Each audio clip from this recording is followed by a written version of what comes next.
Hi, LinkedIn friends. This is Dorie Clark, and I am here with my friend Whitney Johnson. Whitney and I are colleagues on the Thinkers 50 list of top business thinkers. We are also colleagues in Marshall Goldsmith's 100 Coaches community, which is really fun. So we get to spend time together. And I'm especially pleased to talk with Whitney today.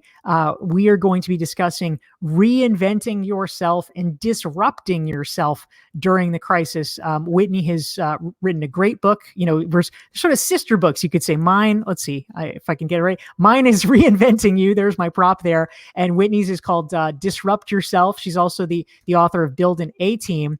Fantastic books. Whitney, I'm so happy to have you here. Oh, I'm delighted to be here, Dorie. Thank you for having me. Oh, absolutely. And so, guys, just so you know, we're going to be here for about a half an hour. We are going to take your questions, so please feel free at any point to type into the chat, the comment section, what your questions are for Whitney or for myself. And we would love to hear actually where you are from too. So we want to say hi to you guys. So please, go ahead, like this and click like, and then in the chat box, type in for us if you don't mind. We want to see who's here and who's hanging out with us, where you're coming in from. So as we get started and as you guys are doing that, Whitney, I actually just want to start out by asking you a question. It seems like more than ever, this is the time when disruption is on everybody's mind. I mean, we have all, in the biggest way possible, been disrupted by the COVID virus. And so I think, in boom times, it's a little easy to get slack and say, oh, well, things are going fine. I don't really need to disrupt myself. I would imagine that your message is probably really hitting home for a lot of people right now. What do you mean by disrupt yourself? And how can somebody actually start to think about how to do that? Okay. Yeah. So what do I mean by disruption? Basically, it's a silly little thing that takes over the world. And what do I mean by that?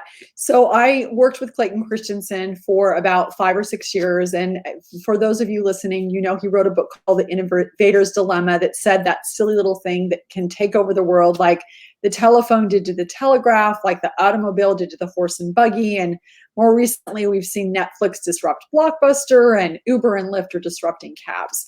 And personal disruption, which is the work that I do, and the big aha that I had was that it's not just about products and services and companies and countries, it's about people. The big difference being is that whereas Netflix disrupts Blockbuster, in the case of personal disruption, you are disrupting you. And the reason it's so relevant right now, I need to take a glass of water. We're with you. You take all the water you need, Whitney. You're talking too much. The reason it's so relevant right now is that as you said, Dorie, in good times, people will say, well, things are good. I don't need to disrupt myself. Or I know maybe I might need to or want to, or it might be a good idea. But then you have to make that decision to actually do it. And one of the boons of right now, is really the fact that you don't have to make that choice. You don't get to make that choice, but you also don't have to make that choice. We have all been disrupted. And so now the question becomes, we've been disrupted. We're here. What are we going to do next? We've become those silly little thing. How will we take over? Not the world, but maybe the world, but certainly our world. Yeah, that's so interesting, Whitney. I love it that we're having this conversation. And again, just a reminder, please feel free to type your questions into the chat box for Whitney. And we have an amazing group of folks here who are joining us. Carlos, our faithful Carlos, is here from Colombia. Hi, Carlos. We have so many great folks. We have James from Long Beach, New York, Wendy from Toronto. We have Noella from Sweden, Howard from Montreal, Bob from Chicago, my pal Albert. Albert and Bob are both members of the Recognized Expert community, which is great. Albert from Jersey City.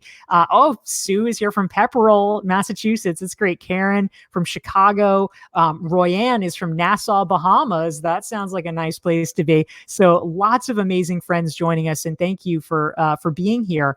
So Whitney, a question that I have for you. So all right, give us some mechanics here for someone who has not really necessarily thought that much about the need to disrupt themselves, but now realizes, oh geez, okay, I both am being disrupted and I have the capacity to wrap my arms around it. I have the capacity to take control if I want to. Mhm. What does a person do? Are there questions that you ask yourself, or what does it actually mean in practice? Right. It's a great question. So the first thing I would say, Dorie, is that everybody listening actually has disrupted themselves a lot in their lives already. If you think about when you went to high school or secondary school, you started at the bottom of a ladder and then you climbed to the top. You were a freshman in the United States and you were a senior, and then you jumped to the bottom of a new ladder. And then you started college perhaps, and you started at the bottom, you climbed to the top, and then you jumped to the bottom of a new ladder. And you've done it in your first job and your second job and your third job. So that's the first thing I would say, is that you actually already have disrupted yourselves a lot. And so it's a muscle that's more developed than you think it is. Now, if you want to do this more systematically, if you want to do it more effectively from here on out, there are 7 accelerants or guardrails of personal disruption that we talk about in our book, Disrupt Yourself. So now I'll hold this up. So we can be twins, Dorie. We love props. Yes. And reinventing you. In fact, I will pull out, let's see if I can find this card.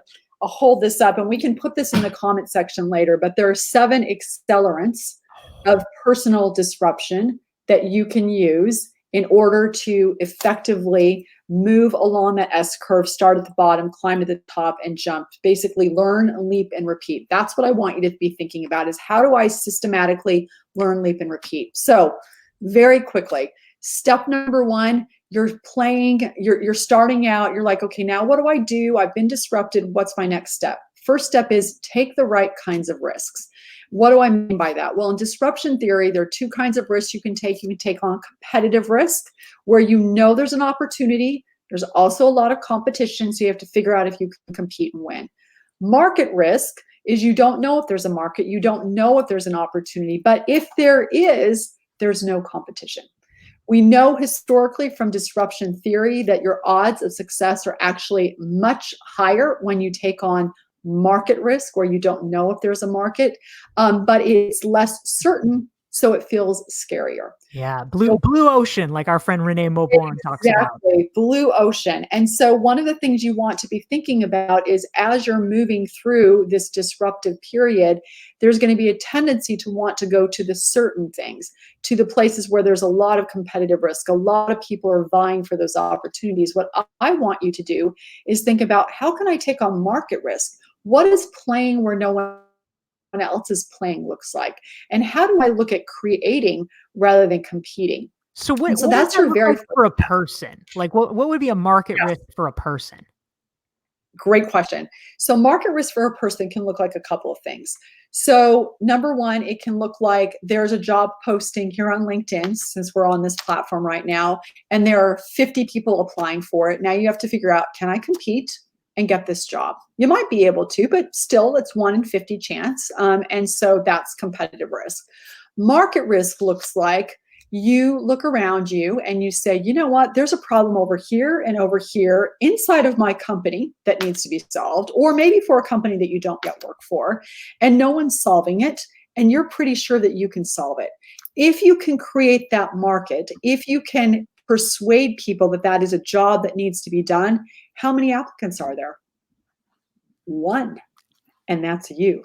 So your odds of success have now gone way up. So that's what competitive versus market risk looks like for an individual. Oh, that's interesting. And I know you have more facets of this that you're going to talk about in terms of in terms of your factors around disrupting yourself. But before you do, I just want to remind people who are watching, if you are watching this and you are enjoying this conversation, please hit like and please hit share so that other people, so that your friends will see this conversation and you can talk with them about it too. That's always exciting. And as we know, we increase our social capital the more people see that we are really smart. So So clearly, just share Oh, this. They will be so impressed. It'll be amazing.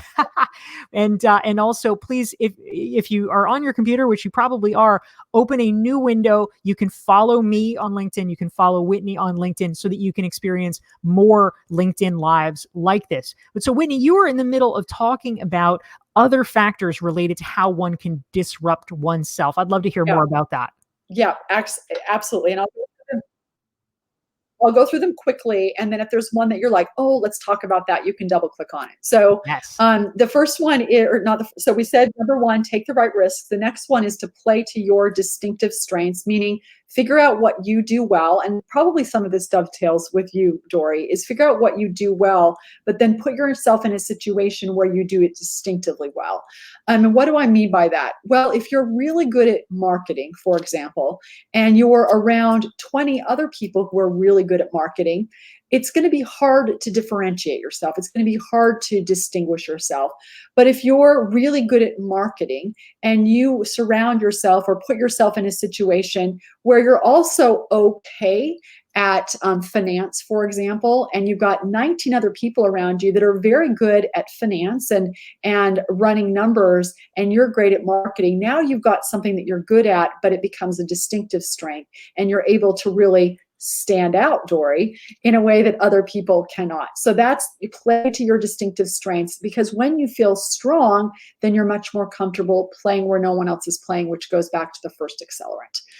Number three, quickly, is embrace your constraints. The thing right now that you feel like you don't have enough of, and there's a lot of that going around, whether it's time, even time, you may not have enough time, money, expertise, buy-in. How do you turn those into a tool of creation? Because what we know from the research is that you actually need constraints in order to create something. And so look at how you turn those constraints into a tool creation. Whatever you don't have enough of, how can that be something that helps you disrupt yourself? Number four, battle your sense of entitlement. And what do I mean when I say that? It's kind of a fraught word, but it's this belief that we're either more or less than someone else.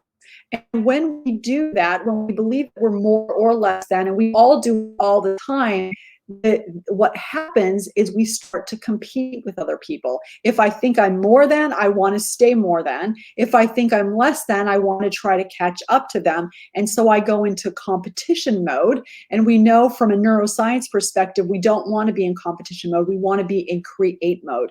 And so when you're able to see everyone to your right, everyone to your left as being fundamentally of equal worth, then you're able to be in that place of creation.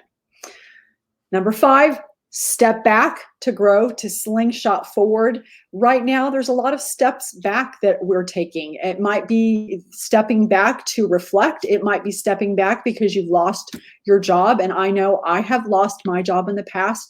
But what I also know is that those jobs lost, those things that look like huge step backs, can turn into slingshots. And I can go into detail if you want on that. Number six, give failure its due.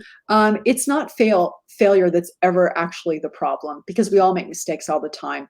It's the shame that we attach to failure. So we have to ditch the shame, stop making it a referendum on you, and then iterate, look for your return on failure. And then finally, be driven by discovery. To be willing to take a step forward, to gather feedback and adapt. You're going to always get new information, and be willing to just adapt, understanding that 70% of all successful new businesses have ended up with a strategy very different than the one they initially pursued. Why would it be any different for you or I? So you or me, actually get my grammar correct. But those are the 7 steps of personal disruption for those who are thinking, I've been disrupted, now I'm going to take control by disrupting myself. Those are the 7 steps that you could follow. I love it. That's fantastic, Whitney. Thank you very much. And we have a lot of other cool folks joining us. There's too many to name, but I see Yvonne is here from DC. Hi, Yvonne. Nice to see you here. Patty is here from the Sunshine State. I'm pretty sure that's Florida. I think that's right. We have we have Sean, who's typing from inside the house. With you, Sean. Us too. Us too. We've got another Rexer, another member of our recognized expert community. We have Oh, you even have an acronym, Dorie. That's we so do. We do. We have so Eva from Toronto is here. We have Isabel from France, Helen from London, Jack from Beantown. So we're so glad to have you guys here. And if you have questions for Whitney, please feel free to share them in the chat box. We'd like to do that. I will just mention too, again, if you want to make sure you're keeping up with this, I have a LinkedIn newsletter. It is, if you are on my regular email list, it is completely separate, different, new content. And you can sign up for just open a new window and type in dorieclark.com/LinkedIn. And you can go to my newsletter page and hit subscribe. And you can subscribe to that and get it. And Whitney, before we go to the questions, I believe you have an interesting download that you were wanting to mention to people too. Is that true? Yes, that is. Thank you for reminding me. I got so excited and absorbed in the content. I forgot to suggest this download that could be very helpful to all of you. So if you go to whitneyjohnson.com/calm, CALM, you can get a download that will allow you to look at the 7 guardrails of personal disruption, so that you have these guardrails during this time of chaos, as well as 7 accelerants, because this chaos will pass. And so what are those accelerants that will allow you to move into the future on the other side of this? And so if you go to whitneyjohnson.com/CALM, you will be able to download that, those 7 guardrails and accelerants. Fantastic. Thank you very much. Well, we have a question that came in from Wendy about slingshots. She was interested in hearing more about that. And I'm with you, Wendy, because I was intrigued by that as well. In my book, Reinventing You, I actually profiled a woman, for a long time with all this period of economic growth, it hasn't been as relevant. But one of the stories I told in Reinventing You is about a woman named Susan who had been this sort of high profile, Wall Street type. And she, of course, she worked in mortgage backed securities. You can imagine how well that went about a decade ago. And so what she ended up doing was she took a step back to slingshot forward. To Whitney's point, she ended up actually taking a 2-year fellowship at an environmental nonprofit, which seemed like kind of, a little bit off to the side. But she was the only person at this nonprofit that knew anything about like how real estate financing was done.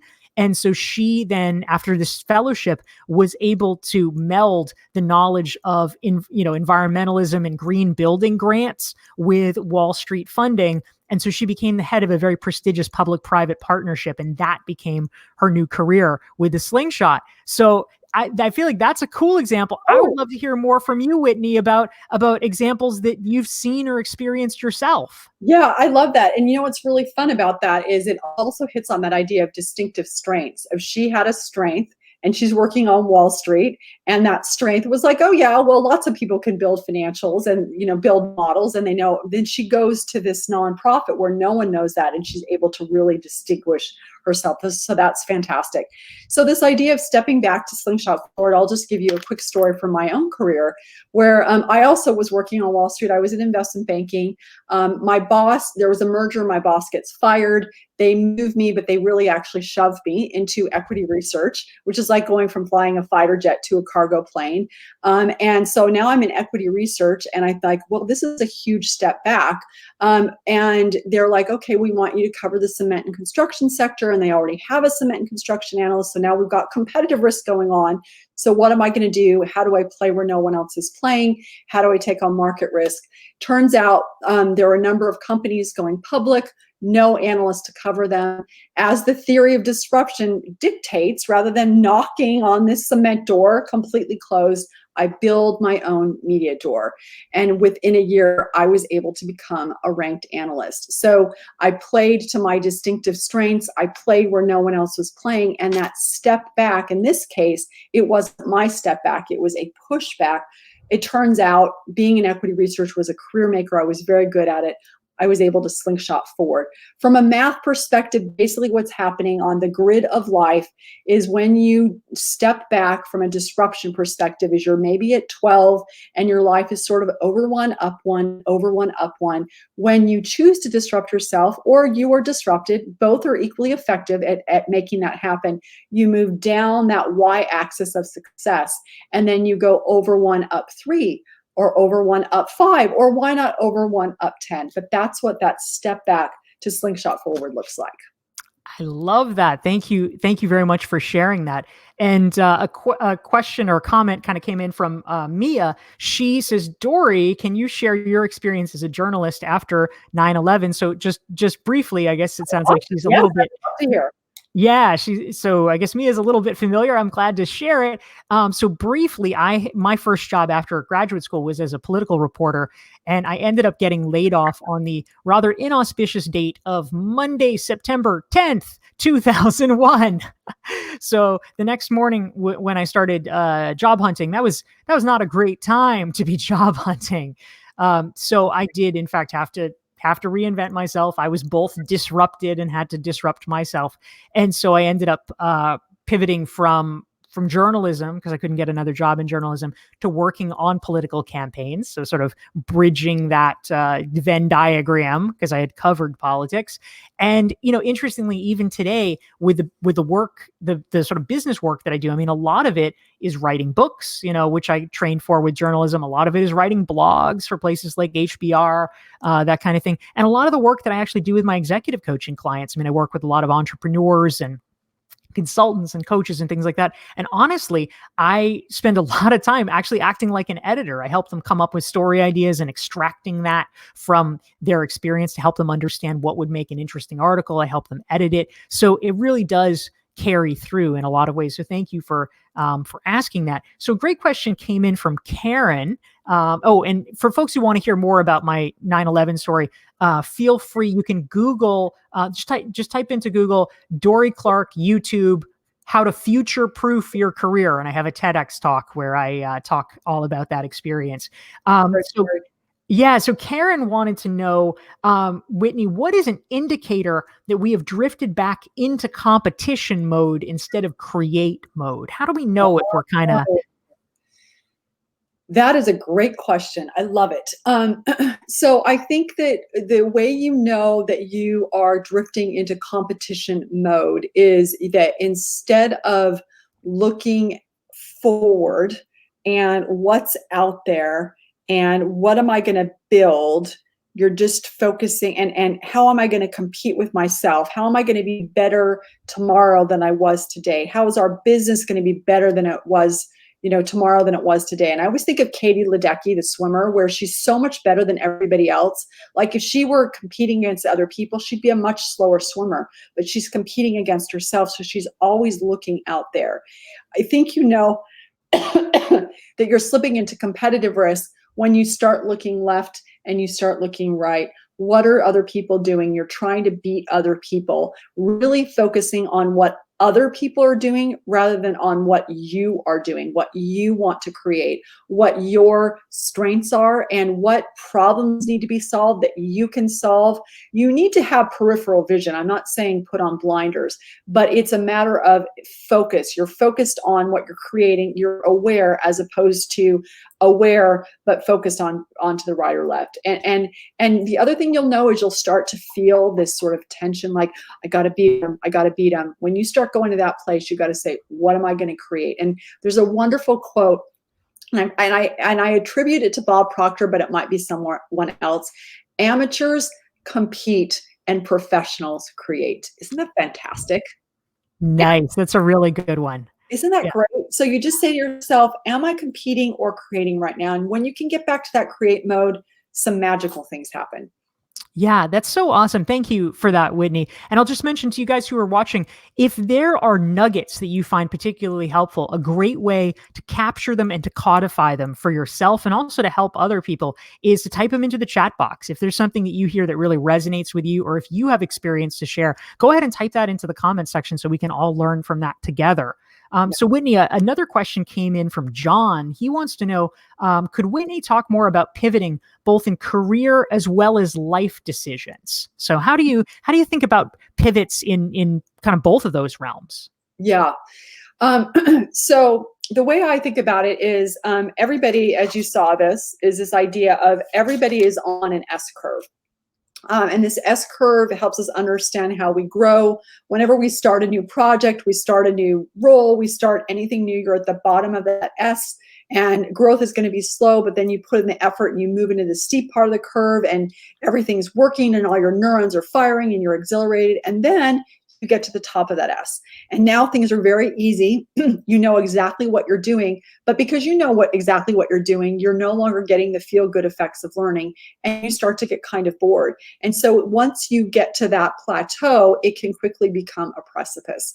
So one of the ways that I think about pivoting or jumping to a new S curve or disrupting yourself is when you get to that top, you're going to start to say to yourself, you know, I've been in this role, I've been doing the same thing for 3 or 4 years, or I'm starting to feel like I think there's more for myself. I'm starting to have that feeling deep in my gut that I need to do something different. And if I don't, I will die inside just a little. Now, it may mean that you need to find a new challenge where you are so that you can push yourself back down into the steep part of that curve. Sometimes you will be able to do that and you'll have to do that because for whatever reason, you cannot jump to a new S curve. But the basic thing that you need to be aware of is if you find yourself starting to dial it in, starting to get complacent, starting to say to people things like, that's not how we do it here. When you start having those sorts of feelings, you'll know that it is time for you to do something different. Otherwise, you will precipitate your own demise. In fact, I have a hypothesis. 10 to 15% of the workforce loses their job every year. I believe that not infrequently we lose our job because we know it's time to go and we won't do it. And the universe gives us a little nudge. That's really interesting. I love that. Thank you. Well, we are beginning the denouement of our session. We have to part in just a little bit, so we have time for one, maybe two more questions, and we will see about that. Just a reminder to you guys, if you're enjoying the conversation, please, first of all, click like on this so other people can see it, and also open up a new box, a new window, and you can follow me and follow Whitney on LinkedIn so that you can be clued in when we're having other LinkedIn live streams and share other content for you. So Whitney, we have another question. Good, smart questions here, Karen. I'm going to ask another one from Karen. She says, do you have a process for embracing your constraints and leveraging them into a new creation? How can we, we all know, like, writing a sonnet forces us into more creativity because you have to stick with that iambic pentameter. Yeah. How do we leverage that in terms of a practical sense for our lives? It's so funny that you say that. So on our podcast, we have a Disrupt Yourself podcast. We actually interviewed Orson Scott Card. He wrote Ender's Game, for those of you who are familiar. And he talked about he owes his ability to write to the fact that he had a high school English teacher that made him write 100 sonnets. So fascinating. I do have a process, and it's actually built on and based on the work of Adam Morgan and Mark Barden in a book called A Beautiful Constraint. Very simply, what it is it's the 4-step process. You say to yourself, not why did this happen to me, but why did this happen for me? How do you move from a victim to a transformer? Then you look at it and you can say, I can do something with this if, thinking like an improv person.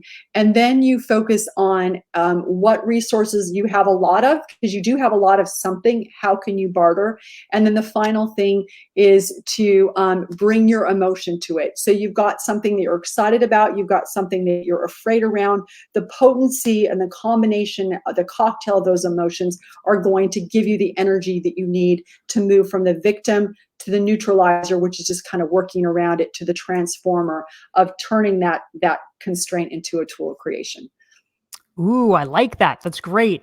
Whitney, I'm going to give the last question here from Eva. And by the way, Eva, I know that we had a whole conversation about whether we should pronounce your name Eva or Ava. And I remember that conversation and I forget which we landed on. And so I'm going with one. And if I got it wrong, I'm so sorry. I'm just putting the asterisk there. But anyway, she had a fantastic question. She says, how do we get a better handle on what our distinctive strengths are? This is a time with so Oh, much going on. A lot of us probably have lost sight of yes. what our strengths are. How do we get back to I that? I love that question. Okay, so I'm going to give you a couple of clues. Number one is I want you to think about what frustrates you and exasperates you. So every time you find yourself getting frustrated or saying this is just common sense or everybody knows how to do this, that is a signal that you're really good at something. The second thing I want you to really do is pay attention to the compliments you get. You do get compliments. We all do. We tend to deflect them. We forget them immediately. But those compliments are really signaling your superpowers. The third suggestion I would make to you is that right now, we tend to not value our strengths because they're reflexive and easy, so we dismiss them. Right now, because we're all under more stress than usual, those strengths that tend to hide are going to come out and play. And so just observe when you're in a stressful situation, what are you relying on to get yourself out of that stressful situation? It's likely it's one of your strengths, and then just make a note of it. And as you move forward in the future, be much more deliberate about relying on that strength. And even though it's easy for you, value it. Give yourself hard things to do, but do hard things that leverage your strengths rather than hard things that do not. So what exasperates you? What compliments do you get? And then just be aware there are some strengths out there that you haven't been paying attention to. And right now you'll see them because we're in a situation of stress in general. Double snap for that, Whitney. That's a great answer and very helpful. That's wonderful. Whitney, it's been so great to have you here today. And thank you all to people who watched and participated live. We're so happy to have you here and to have your great questions and your enthusiasm as part of the conversation. And that's what makes it fun.